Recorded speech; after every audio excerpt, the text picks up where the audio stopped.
안녕하세요, 볼만찬 기자들입니다. 보시는 바와 같이 오늘은 만기자 저 혼자 진행을 합니다. 파트너가 오늘자로 전지훈련 취재를 가거든요. 아마 거제 쪽으로 가는 걸로 알고 있는데, 그래서 진행을 맡았던 발음이 잘 틀리지 않던 찬 기자 없이 혼자 하게 됐고요. 아무래도 혼자 하니까 좀 허전하긴 한데 그래도 꾸역꾸역 한번 해보겠습니다. 먼저 한 주간 있었던 이적설의 비하인드 스토리를 풀어보겠습니다. 찬 기자가 라방에서 풀었지만 라방을 놓치신 분들을 위해서 K리그를 뜨겁게 달궜던 트레이드와 이적 무산권 다시 이야기해드리려고 합니다. 안병준, 이영재 트레이드가 무산이 됐습니다. 이후 이영재는 수원FC 그대로 확정이 됐고요. 여러 차례 안병준 선수의 무릎에 대해 언급을 해드렸는데 결국 이게 문제가 됐습니다. 수원과 강원이 트레이드 합의를 거의 다 한 상태에서 마지막 단계로 메디컬 테스트를 진행을 했습니다. 1차 메디컬에서 좋지 않은 결과가 나왔어요. 양측 당황했죠. 2차에선 오히려 시즌 전보다 무릎 상태가 더 낫다. 무릎에 약간 멍이 들었다고 이렇게 좀 알려졌는데 그게 좀 작아졌다 그럽니다.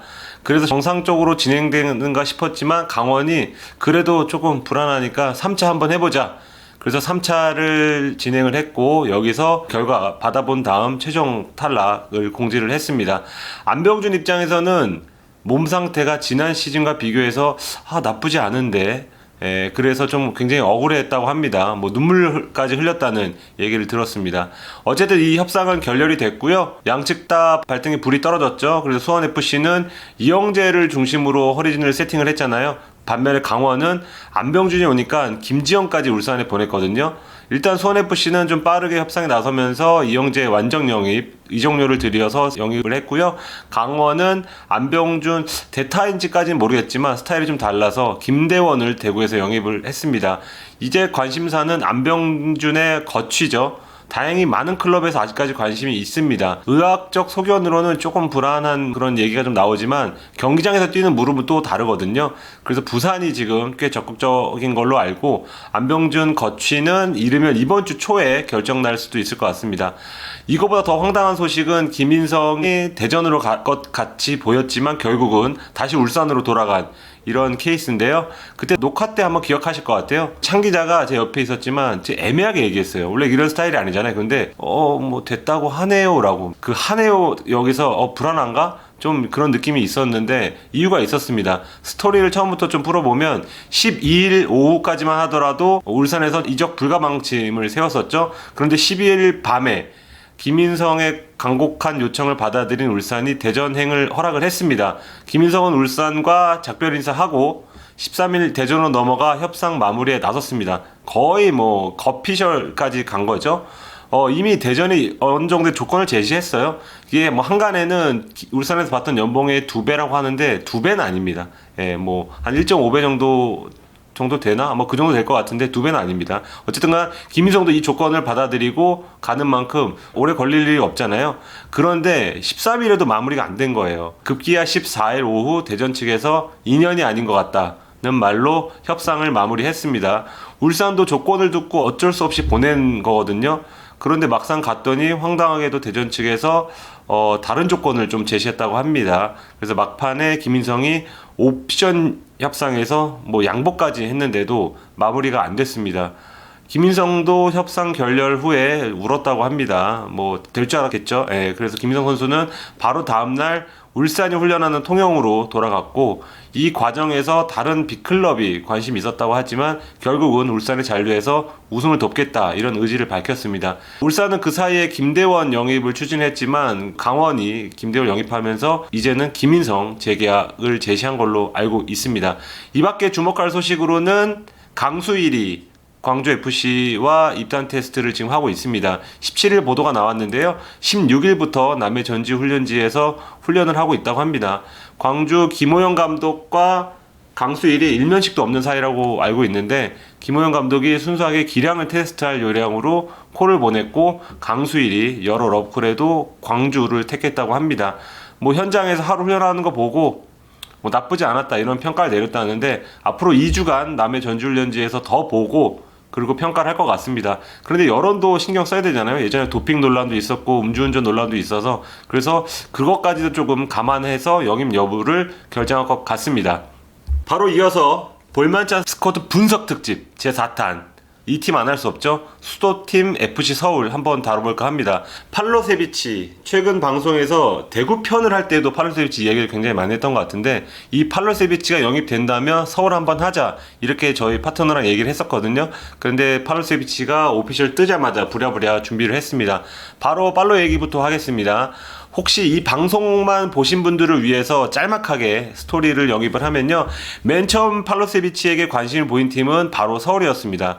11월 달부터 좋아요를 계속 누른 걸로 알고 있는데, 그런데 그때는 단순히 관심 수준이었습니다. 그리고 여기서 대구가 나타나죠. 임대를 제안합니다. 연봉 어떻게 말할 테니까 이적료 없이 어떻게 해보자. 선임대 후 영입 가자 이렇게 했죠. 근데 팔로세비치 원소속 나시오날은 안 돼. 이적만. 이렇게 딱 자른 거예요. 근데 대구가 오케이. 선수 몇 명 이적시켜서 이적료 만들 테니까 그때 한번 다시 얘기해보자. 이런 사이에 대전 하나 시티즌과 서울이 뛰어들었습니다. 대전이 이적료로 나시오날의 마음을 얻은 것으로 알고 있어요. 생각보다 많은 베팅을 좀 했다고 알고 있는데, 그런데 이제 서울도 동시에 뛰어들었잖아요. 근데 이적료로는 대전에 나왔지만 선수 마음이 좀 서울 쪽으로 쏠려 있었다고 들었고요. 그 대전에 접근하니까 선수 측에서 연봉을 갑자기 확 올렸어요. 그래서 대전이 살짝 발을 뺀 상태에서 서울은 계속해서 협상을 이어나갔고요. 처음에는 뭐 100만 유로 이적료 선에서 협상이 타결이 될 거라고 이렇게 얘기 나왔지만, 제가 알기로는 서울이 협상해서 이적료를 꽤 많이 깎은 걸로 알고 있습니다. 팔로 영입이 놀라운 건요, 이에 앞서서 국대 공격수인 나상호까지 영입했기 때문인데요. 시장 분위기는 초반만 하더라도 기억하실 거예요. 나상호 영입한다더니 어려운 거 아니야? 에서 오피셜 딱 띄웠죠. 그리고 팔로 영입할 돈 없을걸, 안 남았을걸, 나상호한테 영끌했는데, 그런데 또 영입을 했습니다. 팔로와 나상호의 이적료 그리고 두 선수의 올해 1년치 연봉을 다 합치면 30억은 좋게 넘습니다. 작년 여름 기억하실 거예요. 구스타보와 바로를 전북이 몽땅 데려왔잖아요. 그것과 뭐 비슷한 뭐 효과라고도 좀 생각이 됩니다. 여기에 그 앞서서 유럽파 윙어인 박정빈도 이적료 없는 FA로 데려왔습니다.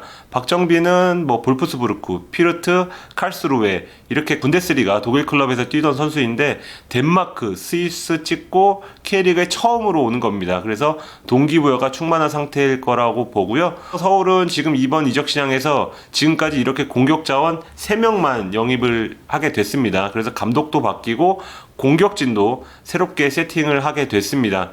일단 최전방 박주영도 일찌감치 구단과 재계약을 했잖아요. 그리고 그래서 이제 박주영이 최전방에 버틴다고 가정했을 때, 이선은 왼쪽부터 나상호, 팔로, 박정빈, 혹은 조용욱, 혹은 고요한, 혹은 정한민 이렇게 꾸릴 수가 있습니다.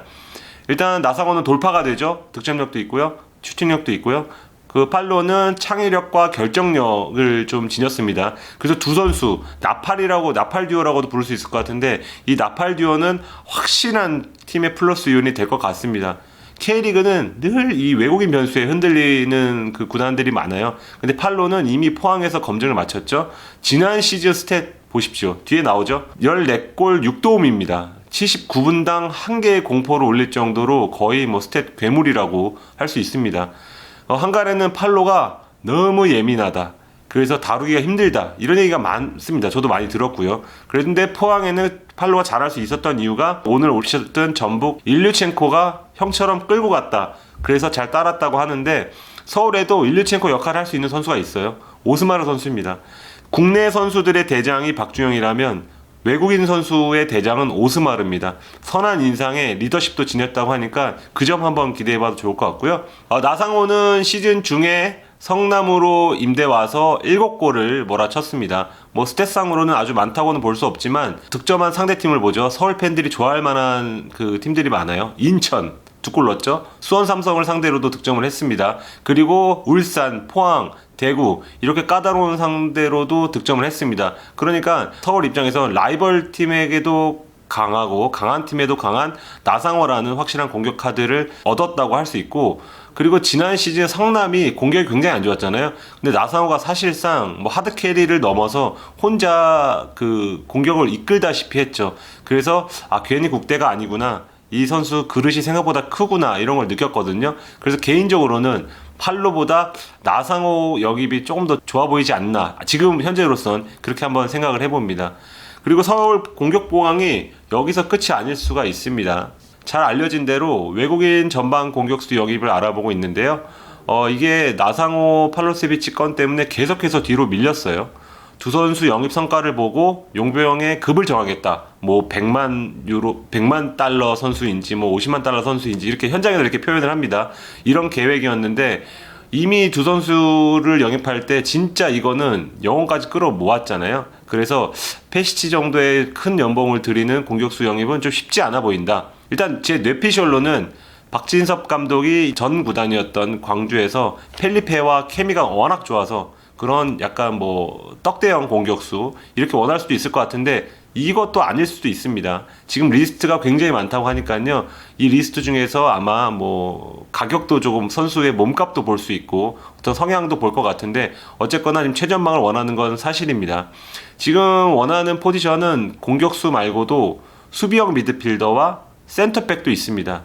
이 자리가 작년부터 뭐 약한 부분, 꼭 영입해야 되는 부분 이런 거보다는 이 포지션에 빠져나온 선수들이 많아요. 그래서 그 빈 곳을 채우려는 그런 의도가 있는데요. 일단 공격 보면 페시치와 아드리아노, 윤주태가 싹 빠졌죠. 그리고 양쪽으로 일단 부족한 상태이고요. 수비형 미드필더 자리를 볼 수 있는 선수 중에서도 주세종이 간바 오사카로 이적했고 김원식은 FA로 풀렸습니다. 센터백도 마찬가지죠. 윤영선이 임대 복귀로 돌아간 다음에 이 자리를 메울 선수가 지금 필요한 상태입니다. 제가 알기론 우선순위는 공격수보다는 센터백 그리고 공격수 수비형 미드필더입니다. 그래서 시장 사정 그리고 구단의 자금 사정을 뭐 여러 가지 고려를 했을 때 뭐 셋 다 영입하면 베스트지만 그게 아니라면 센터백만 영입할 수도 있습니다. 그 정도로 지금 급한 상황입니다.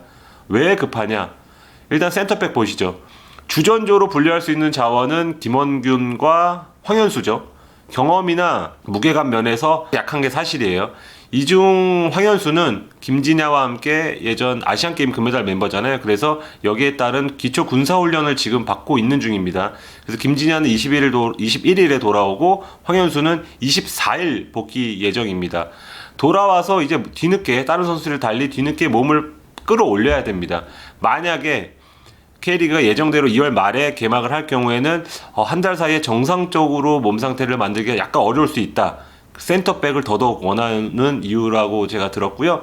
시장 사정을 고려할 때 저희끼리 말로 팬들 사이 말로 닭주전이라고 할 수 있는 정상급 센터백 영입은 쉽지 않아 보입니다. 그렇게 분류될 수 있는 선수 다수가 지금 이미 소속팀을 구했죠. 서울이 원하는 아마 유형 어떤 급의 선수는 김원균, 황현수를 어떤 압박할 수 있는 혹은 이들을 후방 지원할 수 있는 뭐 제3의 센터백 정도를 좀 원하는 걸로 알고 있고 뭐 수원FC 승격을 이끌었던 이한샘 얘기가 나왔지만 광주로 이적을 했고요. 한간에 떠도는 과거 서울에서 뛰었다가 다른 팀으로 이적한 미남 센터백은 지금 영입 리스트에 없는 걸로 알고 있습니다.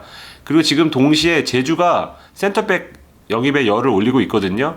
여차하면 그래서 뭐 상황을 따라서 다르겠지만 다음 시즌에는 수비를 보는 오스마르를 볼 가능성도 적지 않다고 생각을 한번 해봅니다. 양 측면은 그나마 상황이 낫습니다. 왼쪽엔 고강민, 김진아가 있고요. 오른쪽엔 지금 국대로 부상한 윤종규가 있습니다. 자연스럽게 수비의 세대 교체가 이루어진 느낌이고요. 다음은 미드필더로 한번 가보겠습니다. 일단 중원을 보면 기성용, 오스마르가 듬직하게 지키고 있습니다. 두 선수 모두 지난해 부상이 조금 있어서 활약이 아주 좋진 않았죠. 그래서 올 시즌에도 몸 상태에 대한 우려가 있는데 두 선수가 건강만 하다면 이건 뭐 게임상에서나 나올 법한 그런 중원 듀오라고 할 수 있습니다. 패스는 그냥 끝나는 거죠. 그냥 택배는 여기저기로 보낼 수 있는 거고 장거리 패스도 되다 보니까 분명한 패스 효과가 나올 수도 있을 것 같습니다. 그런데 이 기스마르가 중원에서 했을 때 아무래도 기동성이 조금 문제를 보일 수 있잖아요. 그래서 서울이 빠릿빠릿하고 약간 쓸어줄 수 있는 유형의 중미를 조금 원했던 것도 사실입니다. 그래서 지금 가장 먼저 원했던 박진섭 감독이 부임하자마자 가장 먼저 손을 내밀었던 선수가 김동현이었죠. 성남에. 그런데 이제 김동현이 뭐 트레이드 건 여러 차례 말씀드렸죠. 그런 건으로 인해서 돌고 돌아서 결국 강원으로 입단을 했습니다. 그 다음 알아보는 선수가 대전의 작은 둘리 박진섭입니다. 동명이인이죠. 박진섭 선수를 어떤 차오영과의 트레이드로 각까지 맞춰본 걸로 알고 있는데요. 근데 이게 차일피일 미뤄지고 있습니다. 근데 대전도 서울과 지금 8로 스위치로 붙었잖아요. 그래서 대전 쪽에서는 8로 되면 박진섭 보내줄 수 있다, 이렇게 약간 조금 내비친 걸로 알고 있는데 8로 영입에 실패했고 지금 김인성 사가가 지금 틀어진 다음에 여러모로 지금 구단에서 약간 좀 흔들리는 그런 분위기입니다. 그래서 지금 답을 한 14일 정도까지 주기로 했는데 박진섭 보낸다 안 보낸다, 이것도 지금 아직 답이 없는 걸로 알고 있고요.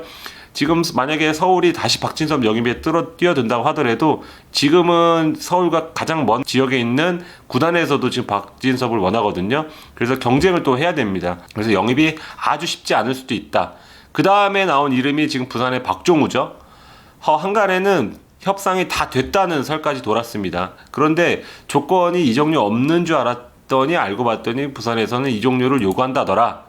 그래서 이적료를 만약에 지불해야 된다면 우리가 박종우를 해야 될까? 뭐 이런 상황으로 지금 알고 있습니다. 그래서 뭐 박진섭 혹은 박종우를 영입을 할지 아니면 그대로 수미 추가 영입 없이 갈지, 이렇게 아마 조만간에 결정할 것 같고요.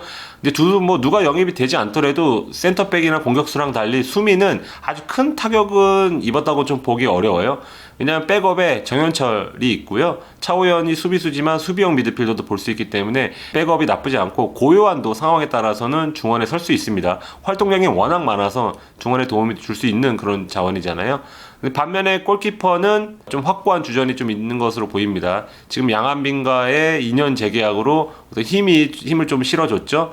양한빈이 알고 보면 은근히 서울맨입니다. 지금 2014년에 성남에서 이적해서 올해로 8년 차고요. 계약 기간을 모두 채우면 10년이 됩니다. 그래서 양한빈 올해 활약을 한번 기대해보면 좋을 것 같습니다.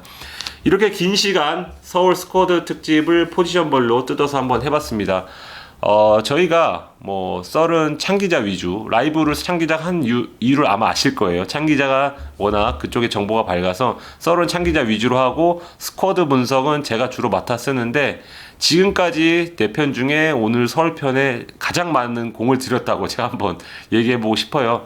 서울이 워낙 정보가 나올 구멍이 작기로 유명하잖아요. 그래서 전화를 여기저기 돌리느라고 조금 정신이 없었던 것도 사실이고, 그렇지만 최대한 정보를 조금 얻으려고 노력을 했고, 그거를 지금 다 담았습니다. 지금 하나 좀 남았는데 그것까지 마저 다 풀어드리겠습니다. 이 다음 날부터는 없습니다. 서울 정보는. 그렇게 보셔도 될 것 같은 게, 선수단 규모를 작년 대비 한 10명 정도를 줄일 것으로 알고 있습니다. 그래서 30명 중반대로 시즌을 꾸릴 것 같고요. 그중 40% 이상을 어린 선수, 젊은 유망주로 채운다고 해요. 그래서 현재와 미래를 동시에 품겠다, 잡겠다, 이런 계획이고, 빨로 나상호 영입으로 어떻게 연봉 괜찮아? 너무 올라가는 거 아니야? 라는 우려를 할 수 있는데, 지난 시즌에 뛰었던 선수 중에 나간 선수 중에 고액 연봉자가 꽤 많고 선수단을 줄인다고 했잖아요. 그런 만큼 작년보다는 올해가 조금 더 연봉이 줄어들 가능성도 있습니다.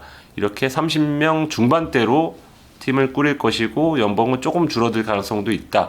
그리고 빨로, 나상호, 박정빈 영입해서 공격진이 조금 더 다양해졌다. 다음 시즌은 기대감은 조금 더 가져도 되지 않을까? 이렇게 한번 마무리를 해보겠습니다. 아마 다음 방송 때는 창 기자가 아마 거제에서 돌아오기 때문에 같이 방송을 할 것 같습니다. 눈 조심하시고요. 감기 조심하시기 바라겠습니다. 볼만찬 기자들이었습니다. 감사합니다.